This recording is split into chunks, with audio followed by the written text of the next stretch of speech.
ladies and gentlemen, and all the core gamers out there. CAJ Man 777 here, and welcome back to another Ninjala video on the channel today. And this one's gonna be a goodie because we're gonna be playing Lucy's story mode today. And so far, the story modes have been quite fun. They've all been like different variations of mini games, and I'm excited to see what Lucy's will bring to the table today. But before we get into Lucy's story mode, I do have to take a moment here and thank everybody. Now, you guys might have seen the YouTube short on my channel about us hitting 3,000 subscribers.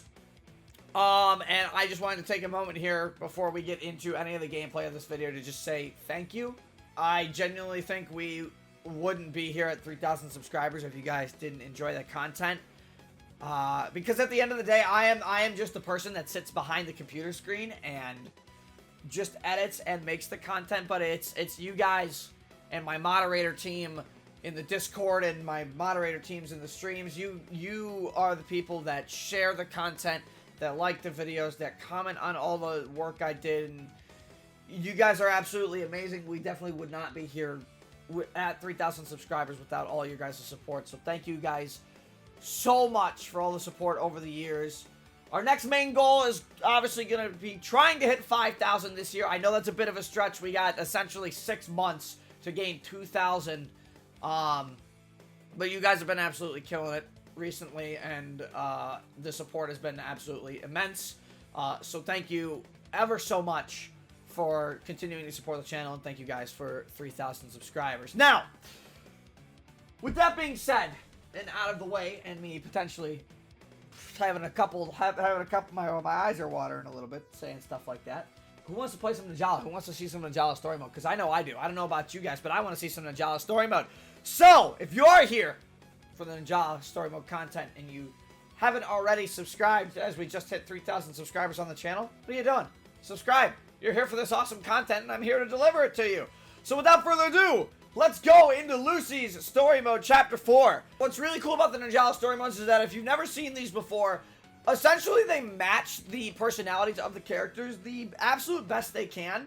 And I think Lucy's representation here of someone who is, I guess the best way to describe it is cute and crazy, matches her personality. Not only did they do her right here in the chapter 4 story mode content, but they did her right in the Ninjala anime. And you could see a lot of differences in between, but you gotta remember, the canons between Ninjala, the Ninjala story modes and the anime are a little bit different. So as we get into it, you might notice that all of these are gold medals. Now, why would that be? That usually only happens when you beat the story mode. Yeah, I did. Because I'm a human, and I make mistakes. The first time I tried to do this, my dumb ass forgot to hit unmute on my microphone the entire hour recording.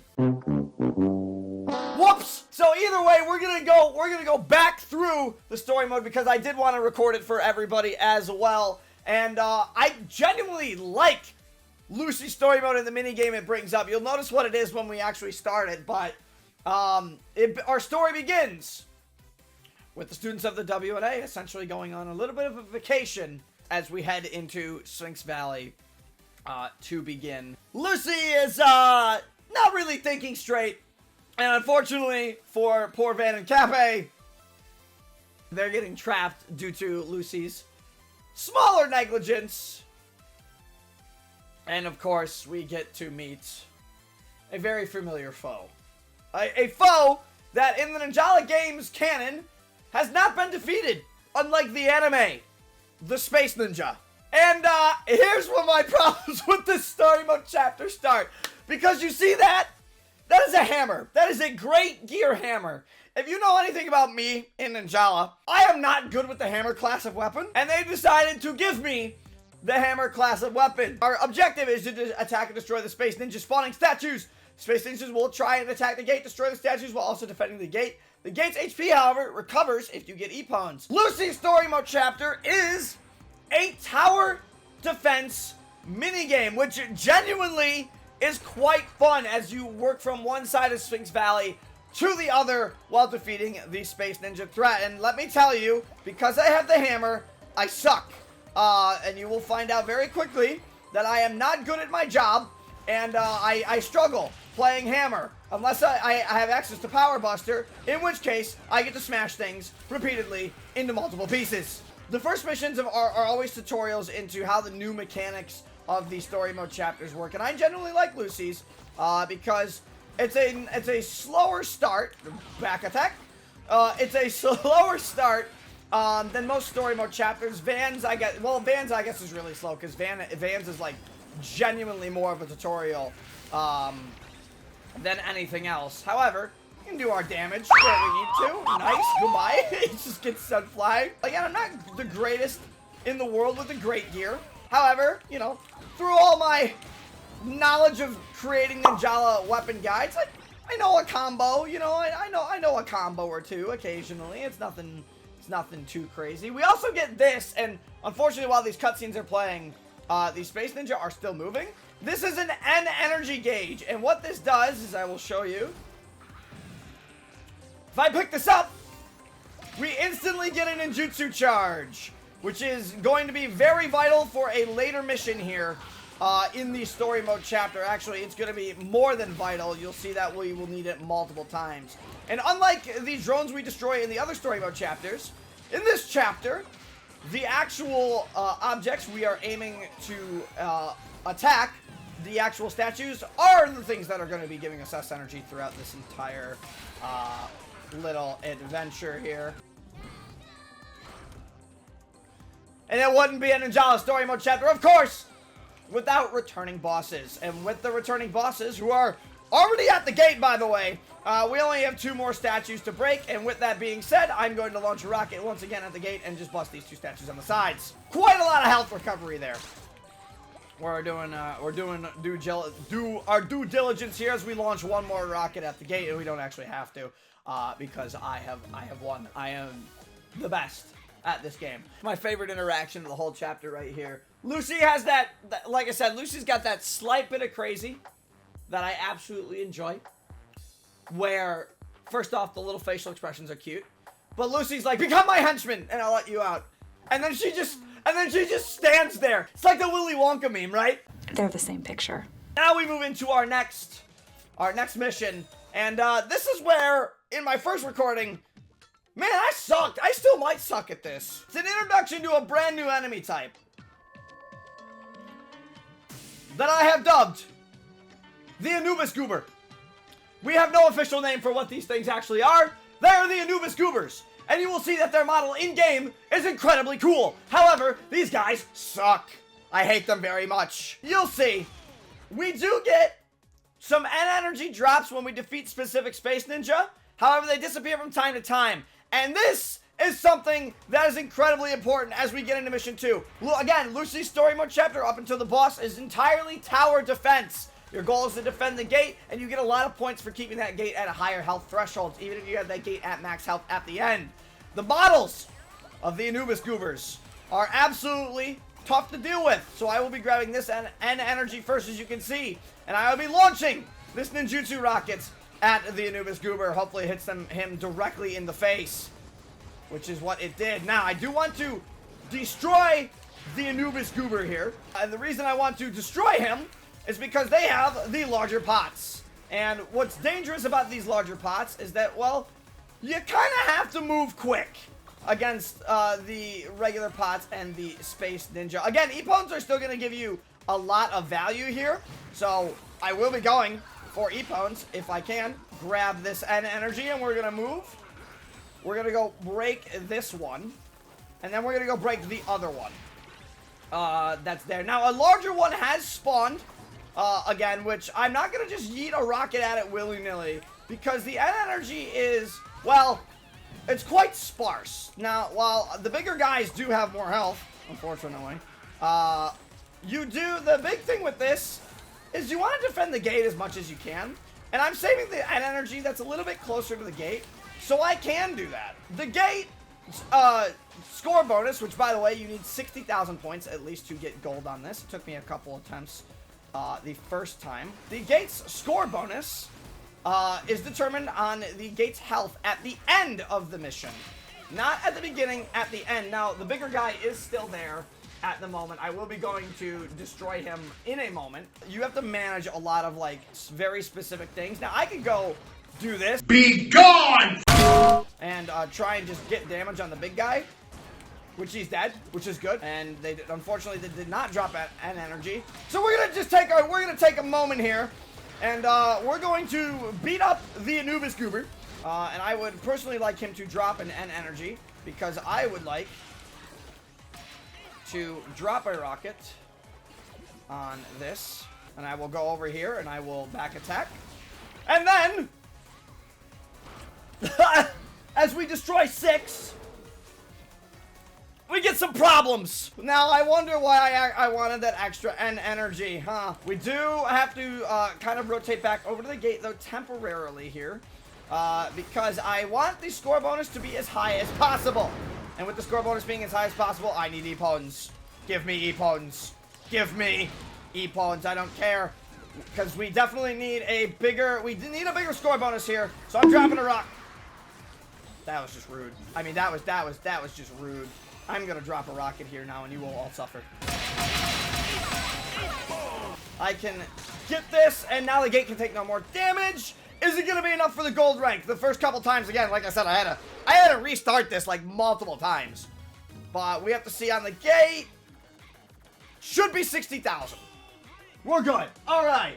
We learned a fact about Lucy here that I personally enjoy very much so.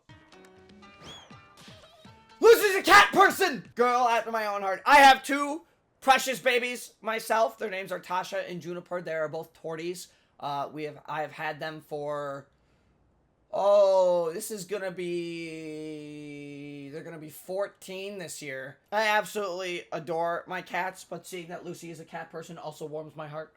But that is it. That's the only thing I wanted to show up. That's the only thing I wanted to let you know, as Lucy gets absolutely demolished by this cat statue. Why? Because it's not a cat statue. Meet the Space Ninja!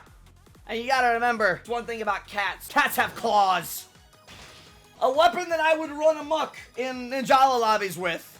And, you will see why. But I played the claws before Sky Uppercut was even added, to be fair. I played the claws with overflowing power, which is exactly what we get for this mission. And now we have barricades to potentially stop the Space Ninja from coming in as we get into Mission 3 and our battle with not only the Space Ninja and the Anubis Goober, but the Space Ninja. And they are very fast. That is the one thing you have to note. They are incredibly fast.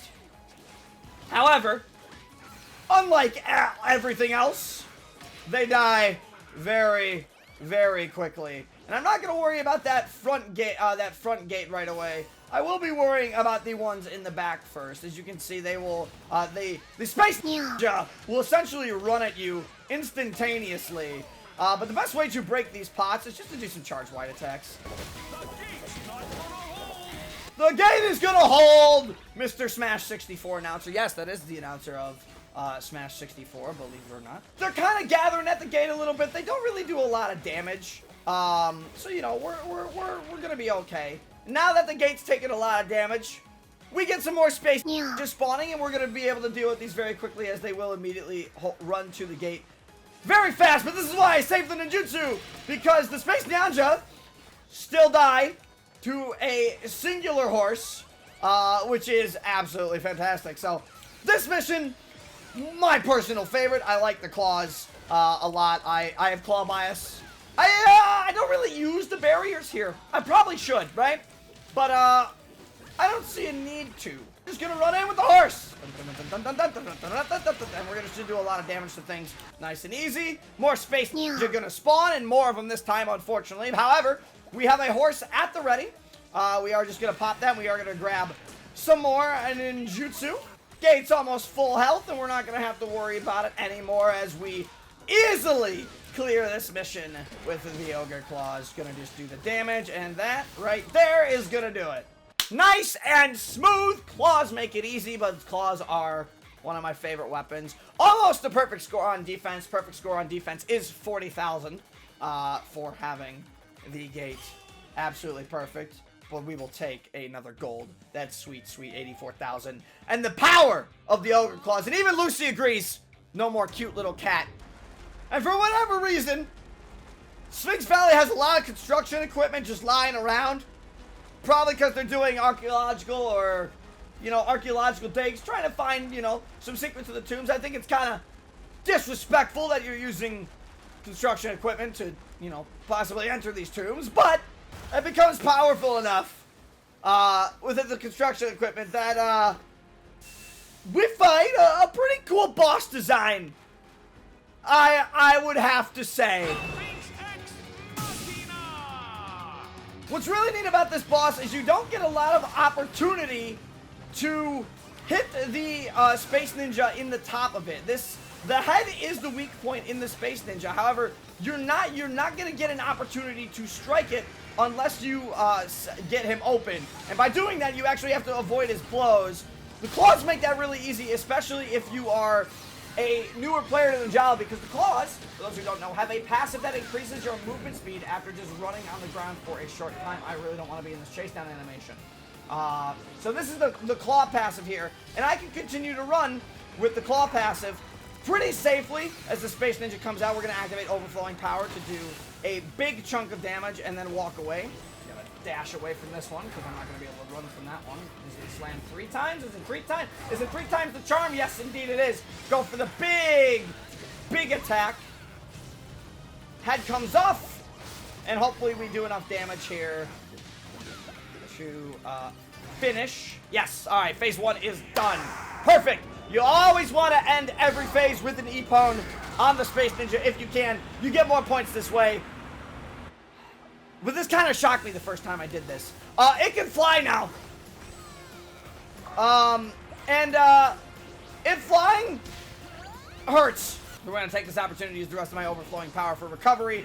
And we are going to start just running with the passive of the claws. Just kind of running in circles. These projectiles aren't going to hit us, but the drill, on the other hand, might. Just kidding. Let's not drown in the water, because I'm pretty sure that's an insta-KO, and I don't want that to happen. That's a fun boss. I like that one, because it makes use of the claws passive a lot, as well as your gun boost with dodging certain attacks. Don't fall in the water, though. Oh, this is really funny, by the way.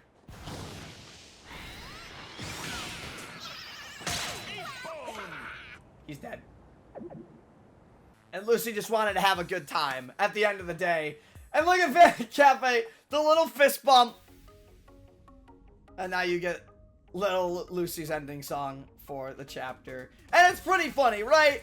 These are really funny. And by the way, that mummy costume in that top left picture is the costume you do get for beating Lucy's Story Mode Chapter 4. I've only seen one person using it.